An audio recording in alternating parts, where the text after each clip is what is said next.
आत्म संवाद से जन्म लेती भाव संवेदनाएं।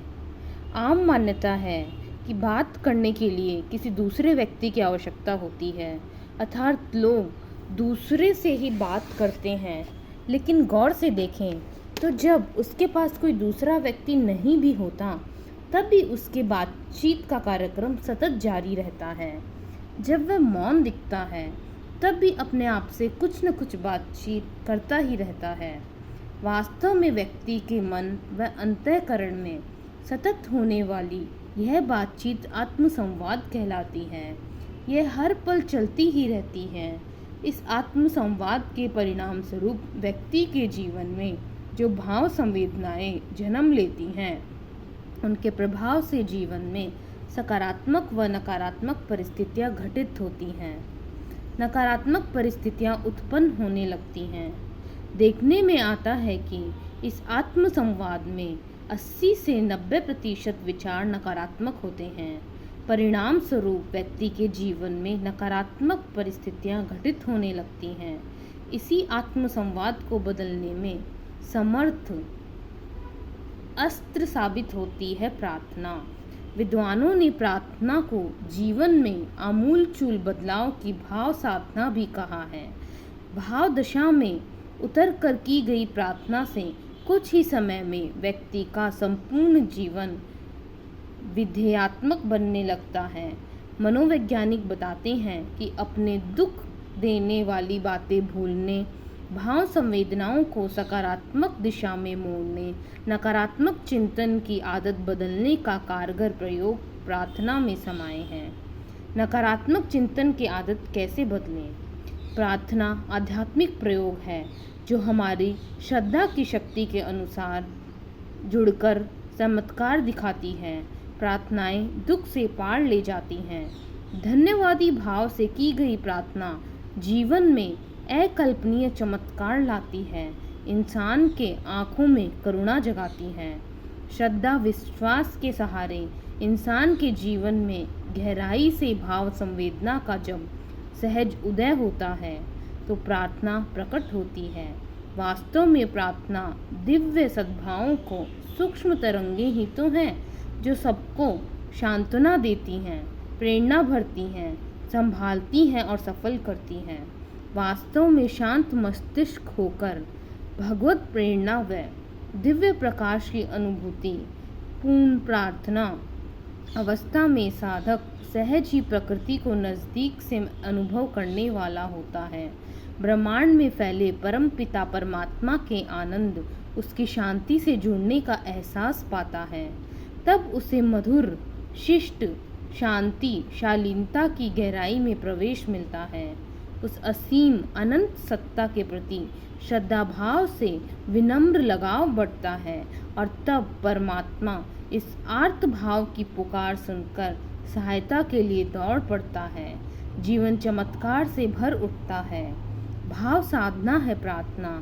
कहते हैं भाव श्रद्धा से जब सिर झुकते हैं आभार के लिए और वाणी जब भय उठती है धन्यवाद के लिए, तब प्रार्थना का उदय होता है।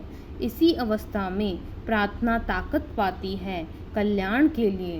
प्रार्थना के लिए मन व अंतःकरण पूरी तरह परमात्मा के लिए समर्पित होना चाहिए।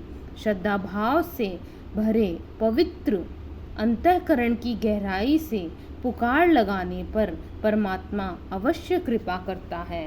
वेदों उपनिषदों की प्रार्थनाएं, दृष्टियों के हृदय से हुई प्रार्थनाएं, असंत साधक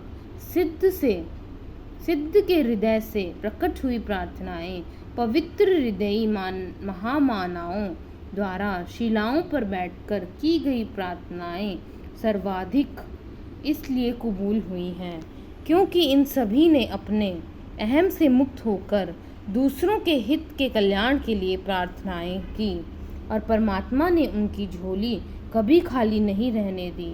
अध्यात्मवेत्ता बताते हैं कि मानव जीवन पंच कोशों का खजाना है।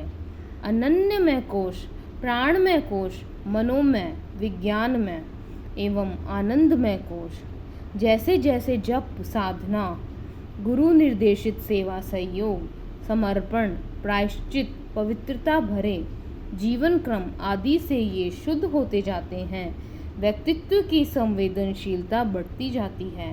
वैसे वैसे व्यक्ति का व्यक्तित्व पवित्र व पारदर्शी होता जाता है। इस पारदर्शी व्यक्तित्व के सहारे दूसरों के कल्याण के लिए, दुख पीड़ा से उसे मुक्ति दिलाने के लिए की गई प्रार्थना फलीभूत होती है। अंतःकरण को प्रार्थना के योग्य कैसे बनाएं? अंतःकरण को प्रार्थना के योग्य बनाने के लिए उपवास, मौन, अंतःकरण में संवेदना भरी शांति की अनुभूति करें। शरीर शुद्धि, मन शुद्धि, प्राण शुद्धि के लिए अन्य विशिष्ट व्यवहार अपनाएं। नियमित उपासना, मंत्र जप, स्वाध्याय, दान सेवा, गुरु निर्देशित धर्मादा सेवा आदि से आनंदमय अवस्था में पहुंचा हुआ कोई भी साधक पवित्र पारदर्शी जीवन जीता हुआ प्रार्थना मार्ग से स्वयं एवं अन्य जरूरतमंदों के जीवन में चमत्कार ला सकता है, किसी के दुखद जीवन को सुखमय बना सकता है। इसलिए प्रार्थना को जीवन में आमूलचूल बदलाव की भाव साधना कहा गया है। इन सब के बावजूद प्रार्थना के क्षणों में हृदय से उमड़ पड़े और प्रेम के आंसू अवश्य बहने लगे। इस प्रकार बिना शिकायत प्रभु कृपाओं के लिए धन्यवादी भाव से की गई प्रार्थना पूर्णतः फलित होती है। कौन सी प्रार्थना सर्वश्रेष्ठ है तथा इसे किस समय व कैसे करें? प्रार्थना के लिए न तो कोई निश्चित शब्द होते हैं और न ही कोई निश्चित समय की साधक इतनी देर तक प्रार्थना करें, अपितु जब दुख देखकर वह स्वयं में द्रवित होकर अंतःकरण अंदर से खुल पड़े, आंखें भीगने लगे, हृदय भाव में गहरे तक डूबने लगे, रोम रोम में पुलकन उठने लगे, तो समझना चाहिए कि प्रार्थना फलित होने के स्तर पर आ गई है।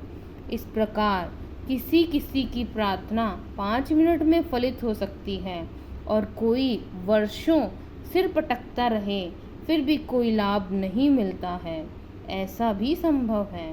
सामान्यतः प्रार्थना के लिए किसी आसन पर टिकने की आवश्यकता नहीं है, अपितु जरूरत है भाव संवेदना के जागरण की।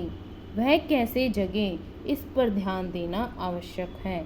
फिर भी जैसे जैसे जीवन में पवित्रता जागेगी, पारदर्शिता बढ़ेगी, अनुभूतियाँ गहरी होंगी, शुद्ध शांत सात्विक भाव संवेदनाएं उदय होंगी, प्रार्थना अपना फल देने लगेंगी।